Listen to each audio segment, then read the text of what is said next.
As an evil wind rises over the great sea, a hero of legend will set off on an epic adventure to defeat it and save the world.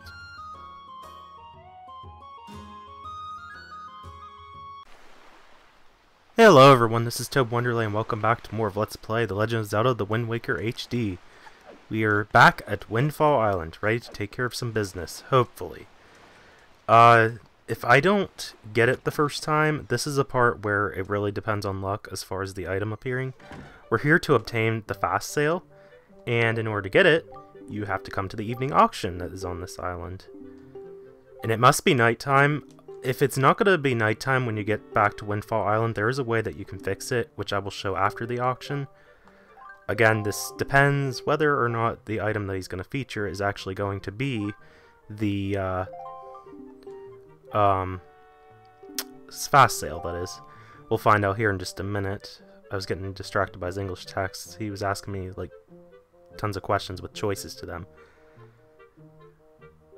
And oh my god, pigtails. That is so freaking creepy, but so funny at the same time. Okay, what's it gonna be?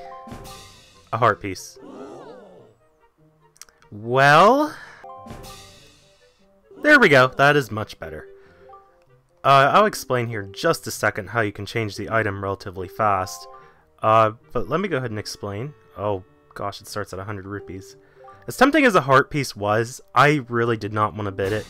What I ended up doing was canceling. And you can see at the top right it says bid for A, cancel B. If you just cancel it and then walk back out, you actually get booted out if you cancel, because he'll say, okay, goodbye. But you can walk right back inside and you can start a whole new auction. And that's how you can get the fast sale to appear. There's various prizes that can appear here, including treasure charts. You saw the heart piece. And there's also a joy pendant of all things. I'm not sure if they have anything else beyond that, like if it just does more joy pendants or something like that. Or if it actually does get to a point where it actually just stops having things altogether. And what I like to do is I start the bid just once so that the meter will start filling up. I actually don't bid till near the end. This is just my personal strategy. You can do whatever you like. You'll see people are going to bid it up a little bit here and there. Some might do it by like only like 3 rupees. Some might do it by like 10. It really varies. Sometimes 5. I think he did 5 there. But that's fine. And he'll be like, time's running out, dear friends. But we don't have to worry about that. We still got plenty of time. I'm waiting till it gets down to the last 5 seconds, for those who are wondering. Because I don't... I mean, I have 500 rupees, but I personally... Link gave him the dirty looks there. Personally, what I like to do is just wait till the end, because that way you're not bidding tons of cash on one item. And I mean, I have 500 rupees, like I said, but I really just don't have a concern as far as overspending, I guess. But I like to try to bid as little as possible at the same time, you know? Get a good record out of it.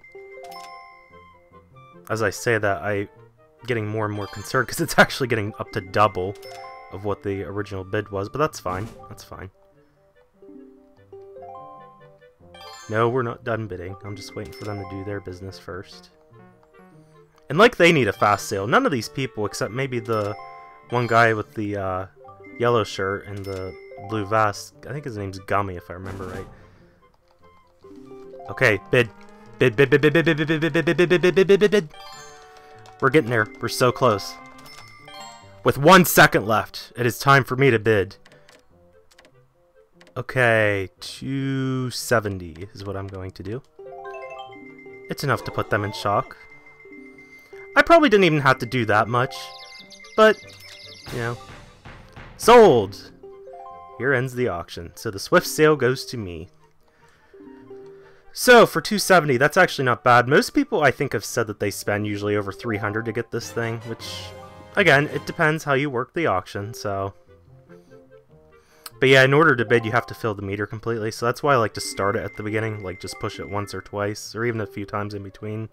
Because if you don't, it's going to be pretty rigorous to fill up that meter till you can actually bid. It's too bad you can't just push A to actually bid. I don't understand why it's not like that to begin with anyway, it's so weird. But with all that said, we got a fast sail out of it. Now we can sail twice as fast. It's actually not double speed, unfortunately. But You can sail a lot faster on the seas now, and you don't have to change the wind, if I'm not mistaken, so that is also a nice bonus. You don't have to play the wind's requiem every time you want to change the direction you're going to sail in. But anyway, if you get here and it's not nighttime, because the auctions only happen at night for that building, you can always talk to this guy, which for some reason we can't control the baton here, but that's fine. This just triggers a scene with him. He teaches us a very crucial song, actually. Pretty unique and helpful. And he's such a Michael Jackson wannabe with the way he sings that. No offense, dude, but you don't sound like MJ. Seriously. Hee hee. Try imitating that. Ow! But anyway, we got the Song of Passing. It basically changes the day to night and night to day. So it's the equivalent of the Sun Song from Oot, or Ocarina of Time, if you're still lagged behind what abbreviations mean for the Zelda games. That's because you don't have the Wind Baton, and I do. But I'll go ahead and demonstrate it quick.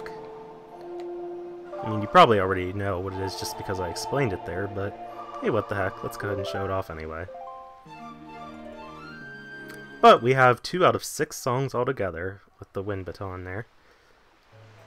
And the sun shines so brightly. But we're not going to spend tons of time here. We are ready to take off. That was pretty much all I wanted to get. Tingle Bottle, if you're interesting enough, I will show what it is. Let me take a quick look. No, it is actually a spoiler. I mean, I don't really dictate things spoilers to me, but when you talk about stuff that's like very late game and I'm not even there yet, forget it. Anyway, we have the fast sail. That's not what I meant to do. Just trying to get the map up. Okay, here we go. We're gonna set sail, and if you push A, you can change the speed. And you don't have to change the wind at all, because as you can see, when we move, so does the wind itself.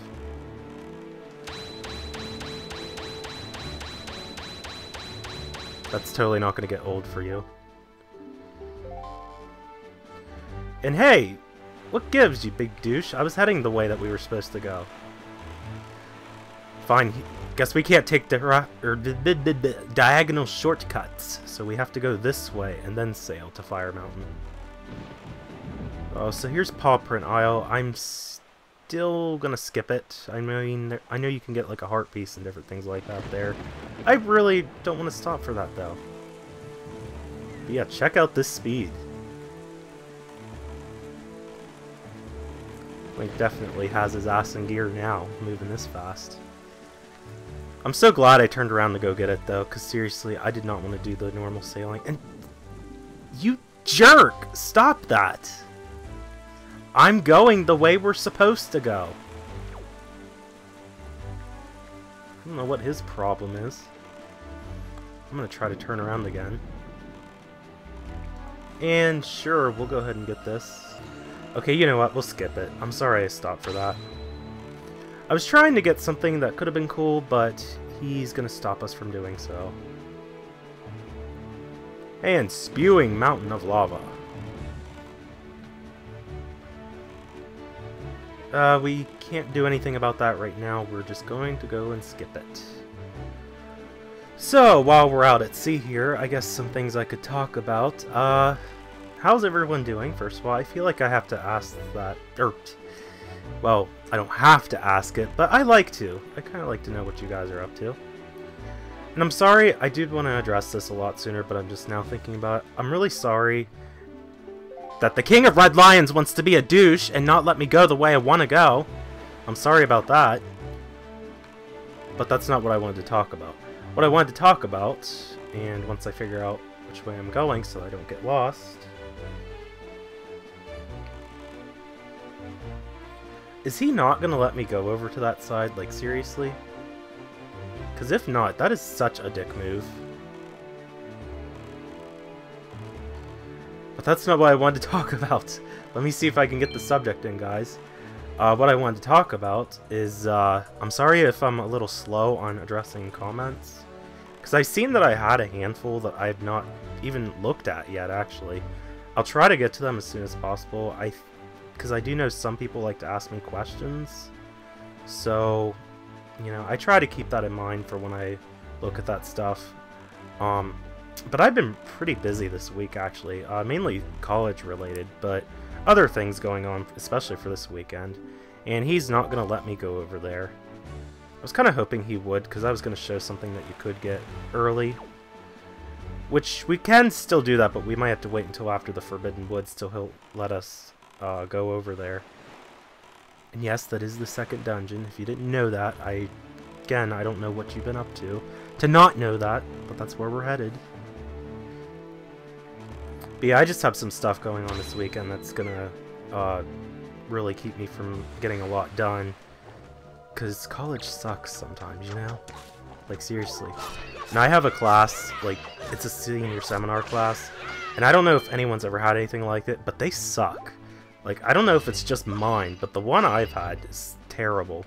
It's nothing but writing, and in addition to having, like, this big term paper that we have to do toward the end of the semester, we have to do these, like, weekly abstract assignments where it's based on the book summary readings, and it's just time-consuming to do them. Like, because you already have to plan this big project for this class, and then on top of it, you're forced to do these abstracts for this seminar class. And it's like, why? Like, why is that necessary? It's just busy work. Okay, joy pendants are always nice. Sweet, I sniped that rat with the grappling hook. That's pretty cool. Okay, double hits for the win. And don't you dare steal my money. Anyway, the reason we're here is to get this lovely piece of glass, as I think some NPC in the game describes it. It's a fine piece of glass, and it certainly is, because it's our second empty bottle. Yeah, it's the sub that's here by Bomb Island, where you can get that at. This is actually, in my opinion, one of the easier games for getting the bottles. Because there's actually one that you have, well, you don't have to, but there's one that's offered for sale that you can buy. But it's really not that bad. I think it's like 500 rupees, I want to say. That's not too bad considering how many rupees you'll be able to carry once you progress through the game. Again, it's completely optional to get, and you don't have to get it. But, like, seriously, like, compare this to Ocarina of Time or Oot. Again, you're going to hear me say Oot a lot for Ocarina of Time. But, like, if you compare this game's empty bottles as far as the requirements with Oot's actually is pretty terrible, especially the one with the big Poe hunt. Ugh. I will never do that again. Like, seriously. I remember showing that for my Japanese playthrough of the game, and it's like, oh, did I really have to do it? Of course, I didn't have to. I just chose to. Again, matter whether I like to show things or not. But anyway, we made it to Forest Haven. It's nighttime, too. I'll probably change it to day, just for the sake of it.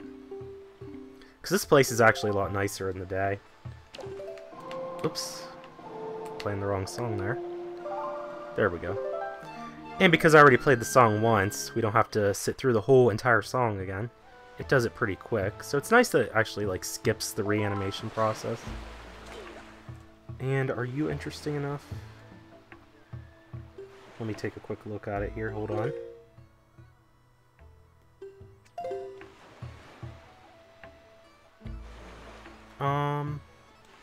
Nah, not really.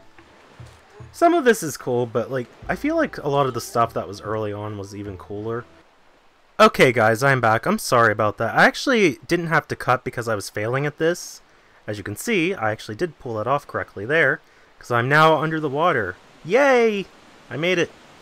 Hopefully I can get to the entrance. Should be able to, because I think I'm headed the right direction. Yep, here we go. So with that, we have glitched our way into entering the Forest Haven, saving all that time from having to go through the parts with the grappling hook and the Octoroks. Which is pretty cool. I'm glad that's still on here. Except we can't use the Wind Waker to do it. That's why I was using the Hyoi Pear, or Hyoi Pear, whatever it's pronounced. But anyway, I was saying I had to cut because I got interrupted, not because I was failing. Which I really apologize about that, guys. I can never get through these without having some kind of stupid interruption anymore. I'm so sorry. And that's part of what keeps me occupied too. Because there's like so much, like I get called for on everything. So aside from college, everyday home life is also sucky too. Anyway, the Deku Tree needs saving, so let's go ahead and do. Okay, spin attacks do wonders here. I kind of want to get all this jelly too, so let's go ahead and grab it. And we're getting green jelly for the first time. Actually, I don't know that I really have a reason for grabbing it, but I just feel like it, so sue me. But we saved him. That is that. Four knees text yet again. And stare in amazement at a talking tree.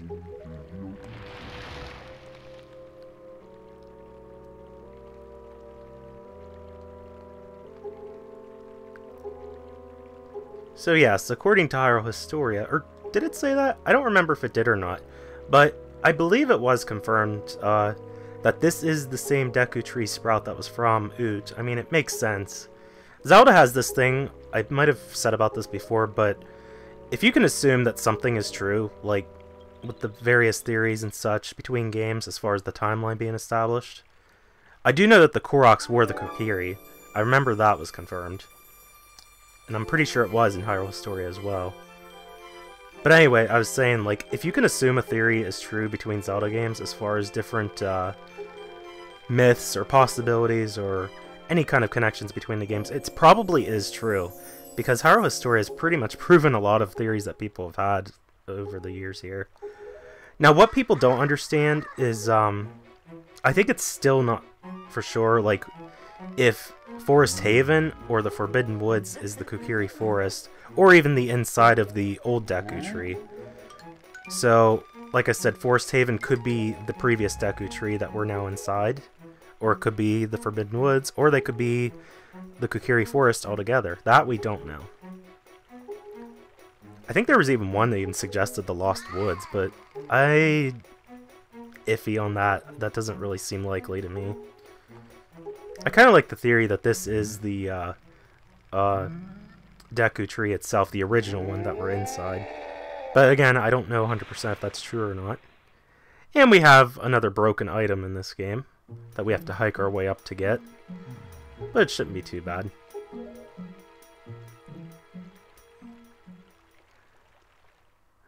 Anyway. So with that said... Oh, and there's one other theory too.